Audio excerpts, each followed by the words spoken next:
and we've been in and out and missing each other all afternoon. Well, I just realized I hadn't walked the dog. Well, you're not the only one that realized it, let me tell you. He got up in front of the bar, put his two paws on it, and barked at Kevin's face. Kevin figured that he's either looking for a short beer or a long walk. And since there's an ordinance in this city not to serve dogs at the bar, he took him out just about 5 minutes ago. Where have you been? I just came from the hospital. Oh, would they tell you anything? No, nothing except Tom's still critical and face improvement. I didn't get to see either of them. Well, was Seneca around? I don't know, and I didn't inquire about him. When I was over there earlier, Faith was asleep, so I didn't get to see her, but Seneca sat and we talked quite a long time, the two of us. Oh, you did you? Yes. You know, he's really extended himself, John. He was really being quite helpful. I spoke to him about Annie, and I showed him the letter. And he was very direct and sensible with what he thought might be wrong with her. Oh, yeah? Yes, he said the tremor in the hands and the feeling tired, that could be very bad signs, and that she was to waste no time getting to see a doctor. Well, that's certainly profound advice. Oh, John, stop it. If you keep eating those apples, man, I'm not going to have anything to put in the pies. Did you try calling Annie again? Yes, I did around noon. Couldn't get her in. That really worries me. Well, it's 2:30 now. That makes it, what, 7:30 in Ireland. Right. Perfect time to catch anybody home. Go call her again. Well, as soon as I get these pies in the oven, I'll do that. Yeah, fair enough. You know, the thing that pleased me about Seneca so much was that I was making a bit of an effort, and he was really meeting me more than halfway. That can only do good for little Edmund. Well, the subject of Edmund came up, huh? Yes, it did.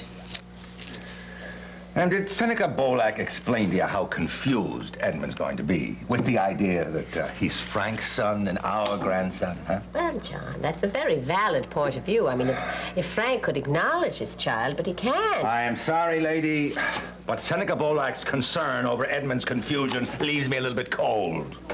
I mean, if the man hadn't lied for months and let Jill go on believing he was the boy's father when he knew damn well the boy was Frank's, there'd be no cause for confusion. Jill and Frank would be married at this very minute. They'd be packing their bags and moving off to Washington. John, I know that, and you know that. But hanging on to that particular grievance is not doing anybody any good, least of all Edmund. If we want to have a relationship with that child, darling, we're going to have to come to terms with Seneca. And all I'm saying is that he was being very pleasant and helpful today. Well, why shouldn't he be? Have you ever been anything but pleasant and generous to him? What, are we going to pin a gold medal on the man for being polite to you? All right, John, that's enough. I guess I was feeling kindly disposed toward him, also because he's very concerned about Thomas. He's trying to make a great effort to find out what's wrong with him.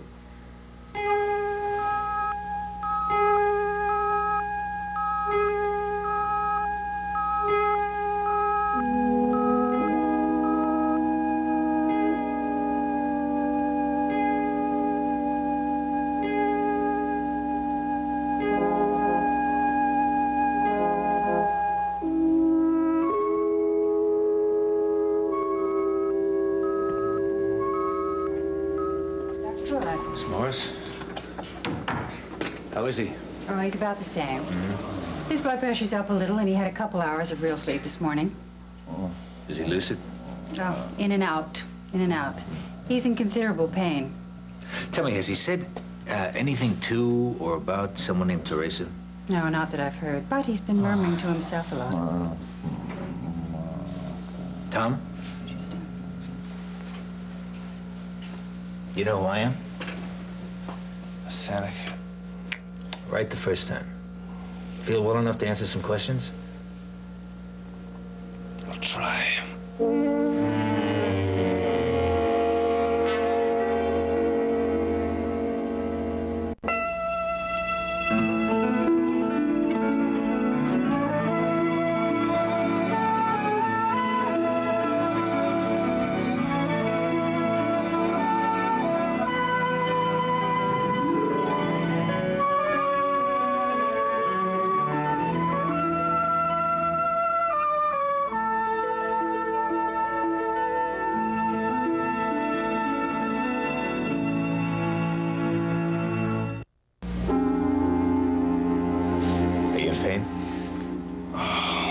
chest hurts.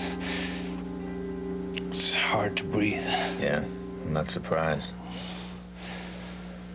Is Faith all right? Yeah, actually, she's much better this afternoon. When we brought you in, she was on the verge of pneumonia, but I think we caught it in time. I did something, but I can't remember what I did. If you could remember, Tom, it would help, because, see, we don't have the whole picture. But listen, I don't want you to push yourself right now. Faith stabbed me. Frightened. She was in cellar. Yeah, Faith has told us really all she could, but she's not clear about what happened in the boat or afterwards. The waterfall. Yeah, she was in a boat by herself. Asleep. Okay, yeah, asleep in a boat, and it went over a waterfall? Yes. All right, now, when she went to sleep, were you in the boat with her? Yes. Where were you when the boat went over the waterfall? On river bank. I saw. You saw the boat go over? Yes. Mm-hmm. And then what happened? She was in pool. I tried, but water was very cold. I dived, found her. You took her out of the water? Yes. And then what happened? I don't remember. And how did she get in the cellar? I left her there. Old hotel. The burned down hotel. With a cellar hole? Yes. I left her there. Yeah, but you came back. Yes. To help her. Teresa. What about Teresa? Teresa? No. Teresa, she died. What? No. Never mind right now. All right, so you came back to help Faith, and she was frightened. Yeah. She hurt me. I had to hit her. Yeah. And then what? Oh, carried her. Woods. But with that wound in your chest, you carried her through the woods to the road? Road? A passing motorist caught the two of you lying unconscious by the side of the road. Fortunately, you had the key to your hotel in your pocket, and they found Faith's identification. I left her there. In the cellar? Yes. Oh, how could I do that when I love her? Am I crazy? I don't think so, Tom. But what's happening to me? That's what we're going to find out.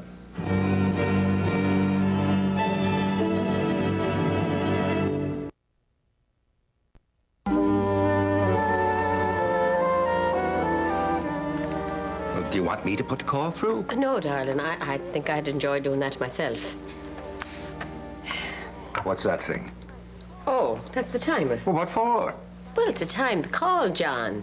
I mean, my lord, it's $5.40 for the first 3 minutes to Ireland, and $1.80 for the next every 3 minutes after that. Lord knows, Annie and I could talk away the price of a plane ticket once we get going, and I'm sure we will. Will you give me that thing? I don't want you thinking about money. I don't want you to think about it at all. Now, will you go ahead, please, and call your sister? All right, John.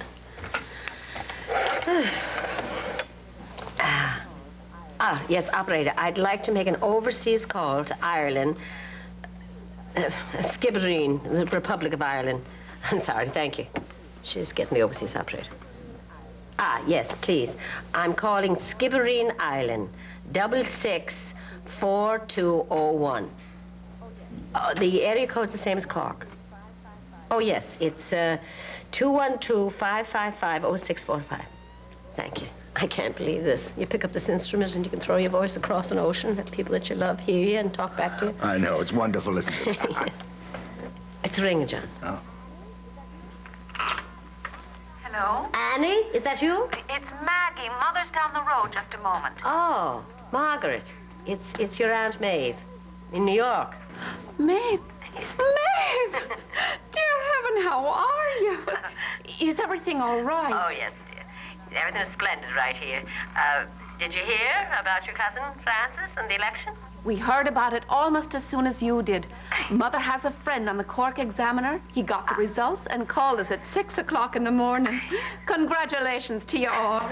Thank you, darling. Congratulations, John. Mother will be wild when she hears that she missed you.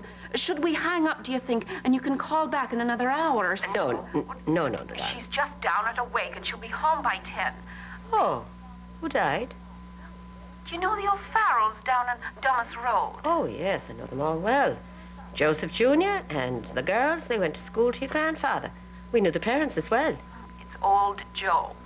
Oh, God rest his soul.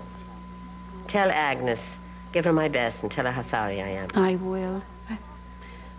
Maeve, not that it isn't grand talking to you, but do you think you want to give it another hour or so and call back? No, as a matter of fact, darling, I think it's probably the best that I'm talking to you first.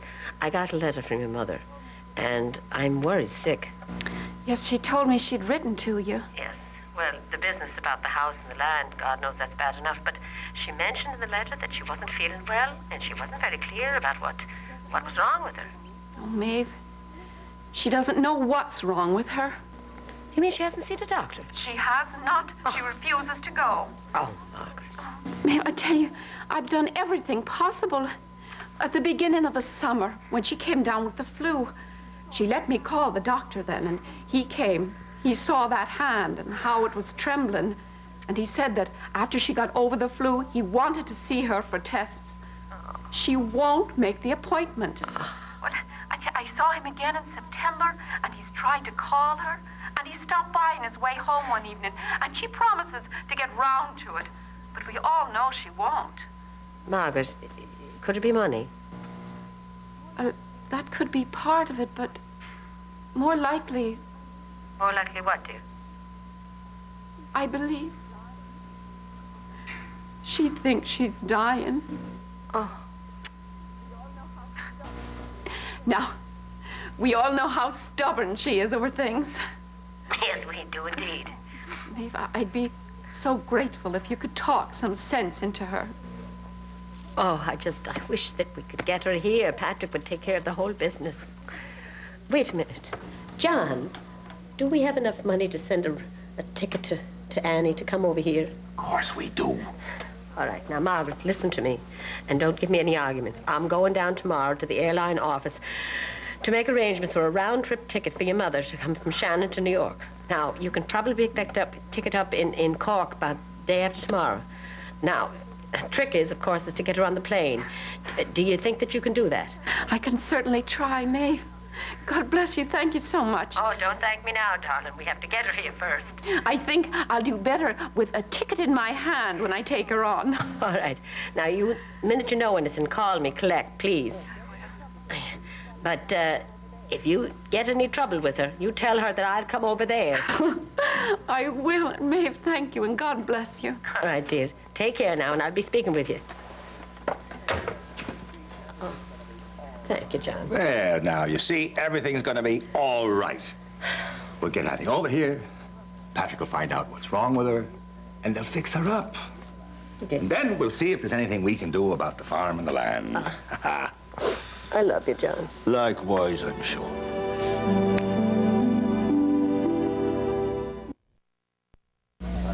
Well, I can't get anything out of the hospital either. I've tried as Detective Reed and Senator Ryan's assistant. Well, I keep killing myself. No news is good news. Yeah. Well, have you decided then? What? To help Frank out in Washington. Oh, yeah. Oh, I'm going that's to. fantastic, Bobby. Does he know yet? Well, I'm going to tell him as soon as I see Oh, him. great. Everybody, Hi. is Little John home? Well, yeah, he just got here. He's upstairs with me. Oh, good. I want to see him so badly. Roger's about to collapse over the hospital. I was so upset about Faith and Tom. I just, need to see my son just for comfort. You know what I mean? Sure, Dee. Honey, watch your coat. Don't get it in the mayonnaise. I love this coat, but this coat is such an enormous responsibility. Hey, Dee, what is a fitch, anyway? Oh, a fitch is a furry little animal. Well, obviously it isn't feathered. I can see that much. But what kind of furry little animal? A fitch. A ferret. What? Fitch is ferret. I looked it up after you got the coat. What's ferret? Well, they breed them in Europe to chase rats and rabbits. When they're wild, they're called polecats. Polecat's a skunk. Well, this coat isn't a skunk. Well, no, that's kind of interesting. I checked that out, too. In America, polecat is a skunk. Yeah, in Europe, a polecat is a mink or a weasel or... Well, then this is definitely European. Well, I understand a mink doesn't smell so hot either. Yeah? Well, yeah, I had this friend once. He practically lost his sense of smell when he was a kid because he grew up in the country downwind of a mink farm. Wait a no minute. kidding. Then we couldn't be talking about my coat. Well, Dee, after all, it's in the same family, huh? I got a customer for this excuse. So, you spending some more time with Little John? I'm trying to. I want to spend more time with him. You hear about when Ray Woodard wanted to take him away? I heard you wanted to go down to Palm Beach, take it with Frank. You said no. I certainly did. Which I certainly don't understand the reason why. Little John would have had a great time. Frank would certainly have loved it. Oh, yes, and Ray would have loved it. I don't want Ray using my little boy to get Frank. Honey, I think I understand how you feel about Little John, and I think I understand how you feel about Ray, but just be careful. Be careful of what? Don't make any trouble for the Ryans or for Frank. I'm not. What? Well, you could. You could. Look, I'm trying to make a home for my little boy. I said I would wait till the election is over. The election is over. Now, I said I would share him with Frank. And I will, unlike some other people that I know. But he's my son, and I should decide what's best for him, not Ray Woodard, okay? Okay, I think I've got that figured out. I'm saying don't make trouble for Ryan or for Frank. Hey, Bobby, guess who's here? Hi, Bobby. Hey, Senator Ryan, you look terrific. When'd you get in? A few minutes ago. I have to hit the office, but I wanted to check in here, see what's been happening. Hey, tell him the good news first. Well, I think he means that I've thought it over, Frank, and I'd like to go down to Washington with you, if the offer's still open. Oh, Bob. Now, leaving Palm Beach, leaving all the sunshine, the air, was well worth it just to hear you say that. Thanks. It's going to be great. Yeah, I think it is. Well, what's the other news? It's about Faith and Tom.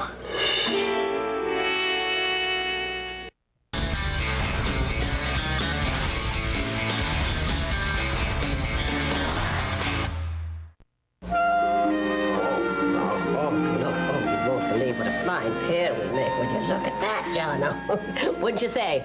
Both look beautiful. Oh, yes, well, he's the beautiful one. He is the most handsome, the most good-looking, the best-behaved boy if he'd just stick his tongue back in his mouth, that's all. Me? Yes. I don't know what he'd do without you. Oh, it's the other way around, right? Lordy, I don't know what I would do without him. Who's that? Francis! When you look who's here, it's your father, all tanned and sort of beautiful himself. Let me look at you. Oh, yes, you did. Did you the world of good. How's it going? Oh, pretty good. Here's your father. Hi, son. Oh, Well, I missed you. did you see your father? I did. Yeah, I saw him downstairs. He told me about Faith. Yeah, isn't that something? What a mess. Well, we'll talk about it later. In the meantime, pay attention to your son. Frank, that's the hat I got him in Las Vegas. Oh, yeah? Yes. Well, speaking of presents, Oh, what Look what I brought you. here? Oh, a seashell from the beach. is that something? Oh, you want more, do you? How do you know I have more? He's There's another one. greedy, little And some one. beach glass. But I brought this for you from the airport. Oh, Jono, what could that be? What's that? What is that? What? It's A watch. That's what it is. It's like yours. Oh, no, it's not just like mine. I don't have a Mickey Mouse watch. Frank, he doesn't even tell time yet. Well, he'll learn sooner or later. Here, in the meantime, we can put it on his huge wrist. Isn't that something? You like that? Frank, I have to talk to you about Little John. Now? Yes, right now. Wait on now. I take little John downstairs and his grandfather can see his great new watch. Come on, You John. go with your grandmother, okay? Come on. Come on, John. Yes. Okay. Thanks. Just pop on down. That's all right, dear. We'll see you later. Bye-bye, dear. Bye-bye. Bye-bye, honey. Go this way. Whoops, we gotta get your hat. Off that hat. Delia, I find it hard to believe that whatever it is, it couldn't have waited. Now... I want to talk to you as soon as possible, okay? All right, go ahead. I wanted to wait till my mind was clear and the election was over. I would like to talk to the judge. I would like to reopen this case, and I would like to get custody of little John. Like hell you will. Frank, I have a right. Now, I'm his mother. I don't want Ray Woodard anywhere around him, and if this is the only way, then this is the only way. Delia, I will do everything in my power to keep little John here with Mother and Da, or at least in Washington with me. Look, don't throw your weight around, because there's a lot that the public doesn't know about Senator-elect Ryan. Skip the threats, Delia. These are not threats. Could you just try to be nice to me?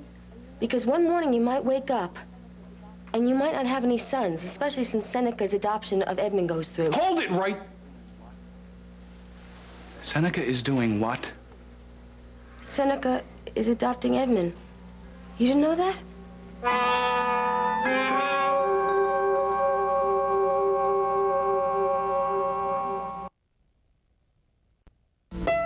Every weekend, girls just want to have fun. It's Gilmore Girls on SoapNet. Catch back-to-back episodes of one of TV's most popular shows. Saturday nights at 9 and Sundays at 6. Gilmore Girls on